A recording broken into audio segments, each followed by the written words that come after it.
จะพี่น้องเหมือนจะมากินซุปซีนเก่าเด็ดจ้า น้องเด็ดที่อ่านในเขาจัก แล้วเพื่อนที่ทำมัน เฮ็ดแต่โค้งลังค่าธนาโง่ลังค่าธนาไม่ได้เฮ็ดยังหลายเอา6,000ของคนหลับใช้ของกูวะเรือเอาไปวะมากินหน่อยลูกนี่นะ แกะไปสูง รูปจะเดืองใหม่ที่เดียว ว่าของเขาว่าอะไร รูปพวกใหม่รูปใหม่ครับ ล้างมือเลยเด้อ ไม่โม่ตื่นหาตื่นมากิน เอาพวกมากินข้าว เพื่อนนี่ตักปาก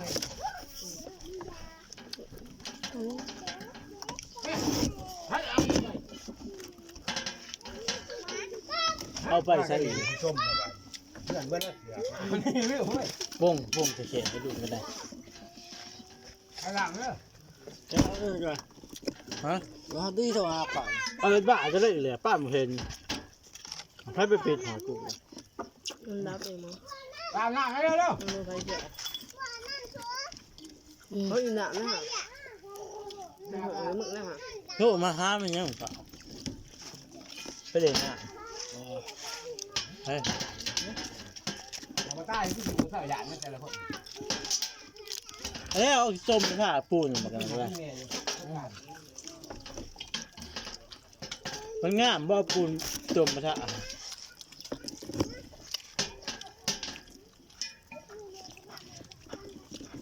เพราะมันขึ้นกูได้กินข้าวน้ำหมู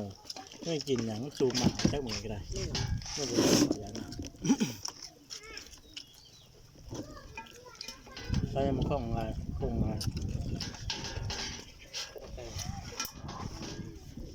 มันไปมันเร็วคล่องไปรับมันไปจะทำอะไรจะจับมันไป จับมือจะซื้อ มันมีคดีอยู่หลักประสาทเก่า มันไม่ฟังไปหรอก เอามาอย่าโลดหันบักนะฮะคนก็ขนมเลย หักงอกแอบนั่งให้ อะไรด่าก็จะคิดดี คนอ้วนเป็นยังไงจับพี่น้องกินยังกระแสไปเบิด เวลามืออาบน้ำก็ กินแสบแล้วจังก่อน อืม กินน้ำก็แกงกินน้อยที่ขาดขนาดนี้อยากกินน้ำปลาไอ้สัสเรื่องเงินเขากินแรงไรผสมไงยังเบิด กระเพาะข้างใน โอ้ยเขาโอดกินเก่า เขา เต่า เจ้าอะไรกิน ไปกิน น้ำ เก่าเที่ยงเลย เขาเจ้าอะไรกินน้ำไรแล้วผัวกินจุ เพราะเขากิน เขากิน ซ้ำเขา จิ๊บ แก่งเขากระจิบหนึ่งเขาก็อึกดูว่ากินจิบหนึ่งอึกว่า กินน้ำไรเองเหมือนกัน เปิดอยู่